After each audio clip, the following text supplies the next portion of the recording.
this week's Friday Food Fix. I hope everyone had a wonderful holiday and got to spend lots of time with your family and friends.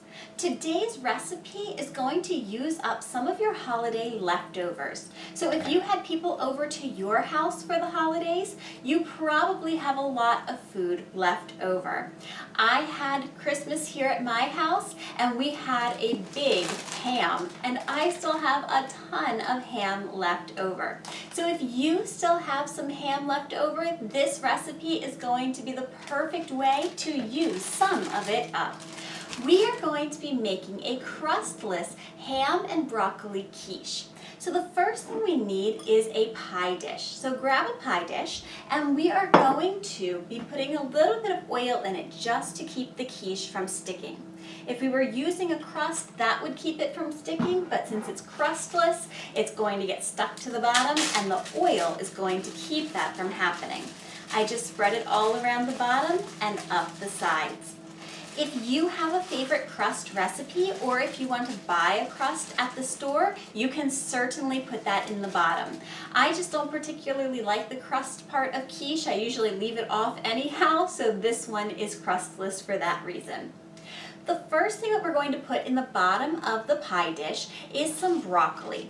It's about a cup of broccoli, and I just chopped it up into as small of florets as I could get them. We want it to cook all the way through when it's in the oven, so we want them as small as we can possibly get them. And they're going to go right down in the bottom of the pie dish. On top of the broccoli, we are going to put about a cup and a half of diced ham. So I just took, it was a spiral sliced ham that I got for Christmas. I just took the rest of the ham off the bone and I just diced up about a cup and a half here. That's going to go on top of the broccoli. And then we need to make our egg mixture. That's going to be our binding element for our quiche. It's going to hold everything together in here. So to do that, we are going to get some eggs. We need 5 eggs, and we're just going to crack them right into our bowl. Just keep an eye out for shells. If any shells sneak in, you can pick them out since these are the first things that we're putting in. Whoa. That one flew. 2, 3. Once the eggs are in, we're going to whisk them up a bit. We want to make sure that our eggs are nice and broken up, and then we'll add the other ingredients. We don't want the yolks to stick together so that we don't want them to stay together in our quiche. So we're going to grab a whisk, and we're just going to poke the yolks to break them and mix up our eggs a little bit. If you don't have a whisk, a fork works equally well. Once your eggs are whisked up, we're going to add a cup of milk. This is 2% milk. You can use whole milk. Skim milk's the only one that's not going to work quite as well because it's not going to thicken as it bakes. So we're going to add our milk in here and whisk that in as well.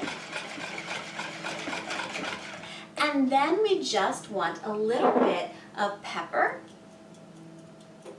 just to taste, so about a half teaspoon, and a little bit of salt, about a half teaspoon there as well.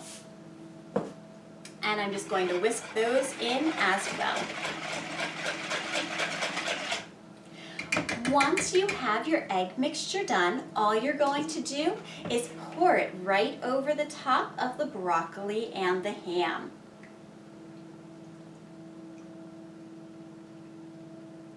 There we go.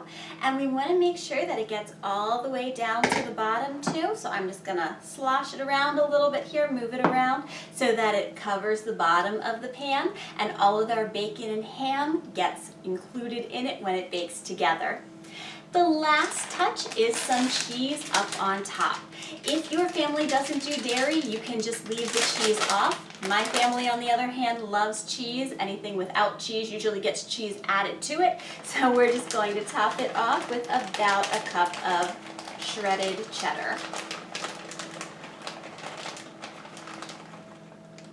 There we go. All right, This is going to go in the oven for 40 minutes at 350 degrees. That will make it set and the cheese will melt over the top and it will be delicious.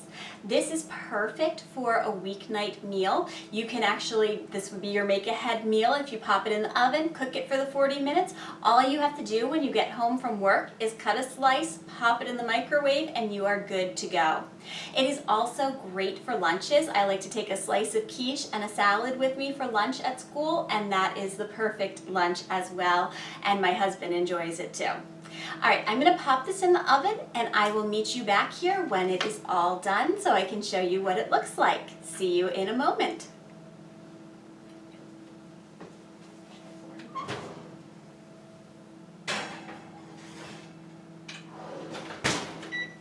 So the quiche just came out of the oven.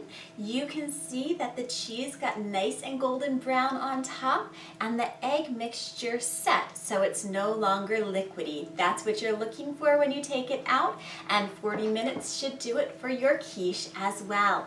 If you would like this recipe and you are already a member of the Make Ahead Meal Masters Facebook group, I will be sending it out to you shortly. If you are not a member of the group yet, it's really easy to join. If you're watching this video on Instagram, just head up to the link in my bio and click the link to the Facebook group and request to join. If you're watching on Facebook or YouTube, I put the link to the group in the description. Just click and request to join and I will send the recipe over to you. I hope to see you there soon. Bye.